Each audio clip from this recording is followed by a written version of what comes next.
James Bond's wristwatch helps him escape a grisly end in Live and Let Die. But the intricate mechanisms of foreign watches that helped save 007's skin were once a problem for the US. In the 1960s, President Lyndon Johnson restricted imports amid claims they were eroding US market share, and that made them a potential threat to national security. That's right, the US thinks trade can threaten its national security.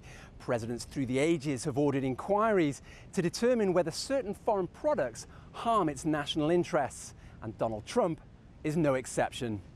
His administration is currently examining the dumping of steel imports on the US. That's where exporters use subsidies to undercut US producers, potentially flooding the market with their excess stock and putting jobs at risk. This has nothing to do with China. This has to do with worldwide, what's happening. The dumping problem is a worldwide problem. China's steel imports to the US are just a tiny fraction of the total, and that complicates the picture. Most of our importers of steel are not China.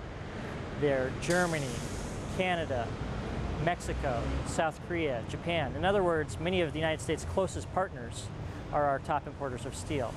So if the United States were to launch tariffs on steel, it would have the unintended consequence of hurting our friends and not being directed at China.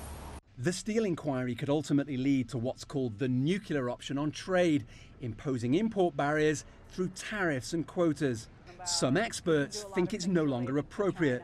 This is a tool that was used during the Cold War for things like oil and steel.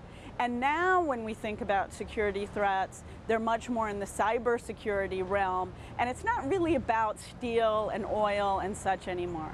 China insists it's committed to open trade, but it's now threatened by sanctions from the US if Washington thinks it isn't doing enough to stop the Democratic People's Republic of Korea developing nuclear weapons. The nuclear option on trade has perhaps never had greater resonance. Owen Fairclough, CGTN, Washington.